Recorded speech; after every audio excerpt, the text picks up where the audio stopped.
starting to take shape. President-elect Trump has appointed Susie Wiles to be his new White House Chief of Staff. First woman to hold the title. Very impressive resume, as you can see right behind me.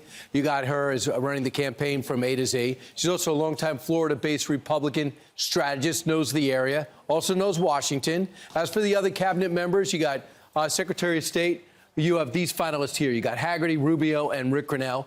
Rubio's in a Senate seat that could easily be replaced by a Republican governor. Bill Hagerty is also in a positive spot there. Also, Secretary of Defense, Mike Waltz, Mike Pompeo.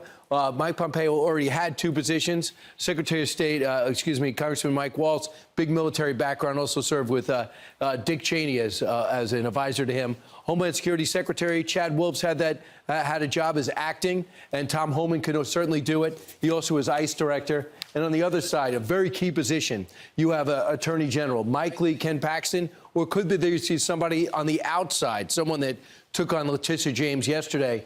And then, of course, Department of Energy, the name that keeps popping up is someone from an energy-rich state, and that is Governor Doug Burgum, who almost was the running mate, was certainly a finalist there. Governor, welcome. Your thoughts about being recommended for so many different positions with the Trump administration? Well, Brian, I think the first place to start is just to celebrate this historic win by President Trump. Under Biden and Harris, we had drawn our country into two proxy wars, one with Russia, one with Iran, and also a Cold War with China. And now it's only been 48 hours. President Trump, the world is preparing for peace. I mean, we got a new sheriff in town, and President Trump's policies, whether it's maximum pressure on Iran, whether it's making sure that America is going to be dominant in energy, which is key to all the diplomacy we do with every country in the world. This is game-changing already, so very exciting time. And I said these policies are going to lift up for everybody. If you're a Democrat, Independent, Republican, doesn't matter whether you voted for President Trump or not, you're going to benefit from these policies of having a safer world, a safer border, and a stronger U.S. And so very exciting time.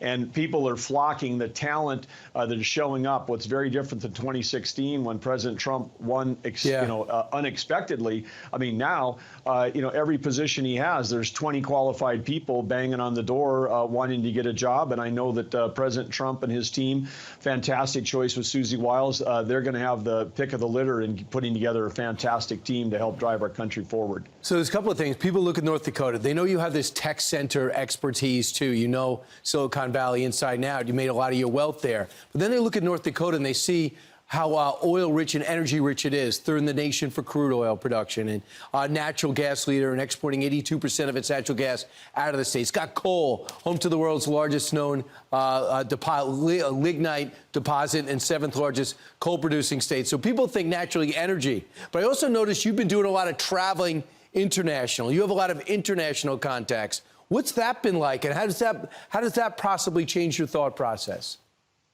Well, Brian, as you know, President Trump and I were both outsiders, both business guys. We both got elected for the first time into public office back in November of 2016. In that perspective, I mean, my spending, 25 years building global companies, had people working for me all over the world.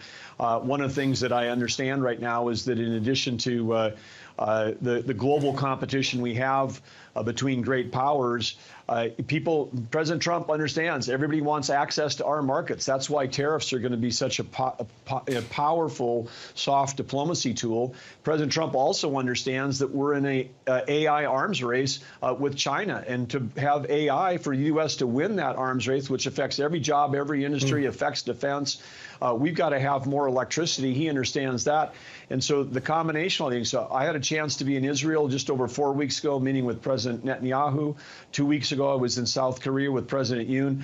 I can tell you, world leaders are excited about President Trump being back in office because they know that the policies are going to support allies, and we're going to have maximum pressure on our adversaries. It was just the opposite under Biden and Harris, who were still, running the old tired Obama playbook of appeasement with Iran. So it's a fantastic new day in terms of foreign policy, and I can tell you firsthand, our allies are excited about having President Trump back in office. Have you talked with President Trump about anything about or the positions you might be interested in that maybe the audience here at home would like to know? Well, had an opportunity to be with him in Mar-a-Lago on Tuesday night on that historic night. I had an opportunity to be with him at midnight that morning in Grand Rapids when he took the stage at midnight. Right. His fourth rally of the day, 2 hours he was on stage. People just need to understand that there isn't anybody that works harder than President Trump, right. And he's working for the American people. Just an incredible, once-in-a-lifetime figure. When asked to serve, you will, and your Achilles is better, so you can't even say you'd have to limp through it. You're 100% now. Governor Burgum, thanks so much. Best of luck in the position you're most likely going to be offered. Hopefully it's something that you want. Governor Burgum, thank you. So we're waiting for some more names to be released from President-elect Trump's list for his administration after a historic pick for White House Chief of Staff. His campaign manager, Susie Wiles, will be the first woman to hold that Chief of Staff job, very highly respected within the campaign and by President Trump. She had worked by his side in 16 and 20 and came back for this campaign. And with that, we bring in former Speaker of the House, Kevin McCarthy. Good to see you, as always. Your name had been discussed at one point for this position. What was your thinking on that? Well, it was early discussed. I said no right away. I said no for a couple reasons. I thought the very best person for the job was Susie Wiles. Mm-hmm. I mean, once again, President Trump makes history. The first woman chief of staff was selected by President Trump. And he didn't select Susie because she's a woman. Right. She is the best person for the job. Yeah. She's intellectual, but just what she was capable of doing. You've got to put in perspective this election last Tuesday. It's been 2 decades since a Republican won the popular vote and the Electoral College. Right. But I was talking to President Trump last night. I said, you've got to think how big election this is. This is only the second time in history for a president to come back. But he came back in such a big margin. But think about the obstacles he had to go through. They tried to put him in trial and jail all the way through, the obstacle of going through a primary. And this whole time, the professional team he had around him was being run by Susie. She's prepared for this, and when I look at the people on the transition that are capable of going in, he's going to have the very best team. But what's even better for President Trump, he's better prepared himself. He knows what the job requires. He knows what needs to get done. But more importantly, he has the work ethic to do it, and he has 4 years to make it happen. I think, most women like it when the person who's picked for the job is the best person and it is a woman, rather than hearing, oh, I'm going to go find a woman to fill this job, which means, oh, you got picked, but only from 50% of the population, which is not a great way to join. And she has done a stellar job. She's also not someone who wants any recognition, and she doesn't want to be on camera, which is, I also think, a huge plus for her. He did go through several chief of staffs last time around. Do you think that she has the stick-to-itiveness and the right position to stay with this throughout, because that kind of turnover is not helpful? It's not helpful at all, but I think you'll find her the chief of staff the entire time. Think for one moment what she went through to get to this point. All the court cases, going through a primary, and then having Biden drop out, 2 assassinations attempts, and she had to run the ship the entire time. Nobody has ever gone through a campaign like that. Yeah. And she did it in a more professional manner. I mean, his primary this time was very difficult. DeSantis had more money, and he won Florida. Now, she's not new to the game, though. She worked for Jack Kemp, Jeb Bush. She's been running races, and she ran his before.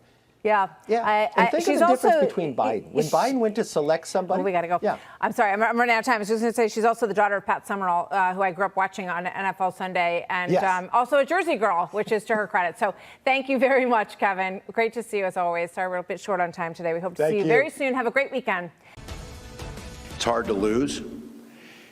It's hard to understand while so many of our fellow citizens, people that we have fought so long and hard for, wound up choosing the other path.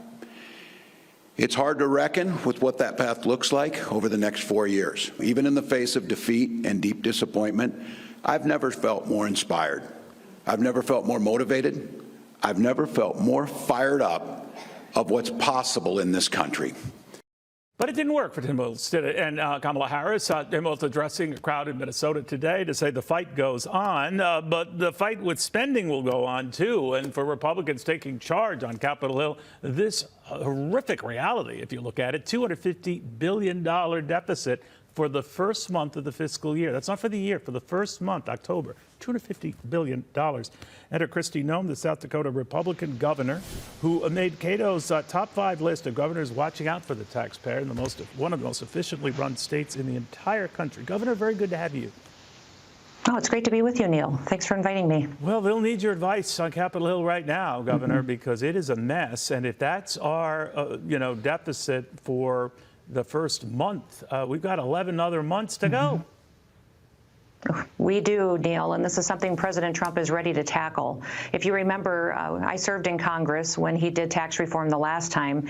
It was one of the issues I was extremely passionate about. I just believe that the American people expect us to be responsible with the dollars that they pay in taxes, but they also make very good decisions for themselves. We should let them keep as much money as possible and do our duties as a government and what the Constitution tells us to do with their dollars. So President Trump wants to right the ship. I was listening to Governor Walz talk about how hard it is for him to understand why people didn't choose him and Vice President Harris, and it's because their policies bankrupt people. Their policies cripple families and our economy, and what he's done in Minnesota has been absolutely devastating to his economy, and South Dakota's right next door. We're thriving. We're doing well, and it's because we've embraced the same policies that President Trump wants to put in place. What I was impressed with what you did in South Dakota and continue to do, Governor, is that you and your people looked at every line in the budget, every line, no matter how statistically insignificant, and to look where there could be savings. Now, we're told Elon Musk might be playing that kind of a role for Donald Trump and sort of seeking out, waste and abuse and all that. We overhear that phrase, but in other words, where you could generate growth versus spending that is just digging a hole. How do you balance that? Yeah, that's exactly right. Elon will bring an amazing perspective to that discussion. My background was I was a farmer, rancher, business owner, had several different businesses too, and I brought that perspective to the governor's office, and it made me a better leader. It made me put the time in that I would in a business and look at every single item. In fact, we spent all day yesterday going through our state budget again because I'll propose the next fiscal year here in just a couple of weeks. So, that's what leaders do, is they make the hard decisions. They look at these budget situations and how can I help the people in my state thrive? Many times it's not through more government spending. It's through giving them incentives and opportunities to invest in themselves so that they can provide for their families. Still, Donald Trump has some big goals, big tax cut goals, tax cut goals that some have priced at, adding another $5 to $6 trillion to our debt in the next 10 years. I often find, Governor, with these predictions, they're not worth the paper they're written on because the very next week the figures have changed. But having said that, do you think the aggressive tax plan he's looking at should be paid for? That tax plan is designed to help our economy grow and to bring manufacturing back home, research back home, and to help our businesses and families here do better. It will absolutely bring more dollars into the United States of America and help address our debt. But the president's not just focused on tax cuts. He's got plans for how he's going to eliminate our debt, what he's going to do to pay it off, strengthen our military. He has told me several times now, a couple of times just since Election Day, about how focused he is on doing big things. He knows he only has 4 years, and he wants to hit the ground running, and he said anybody that I want around me needs to be thinking big, too.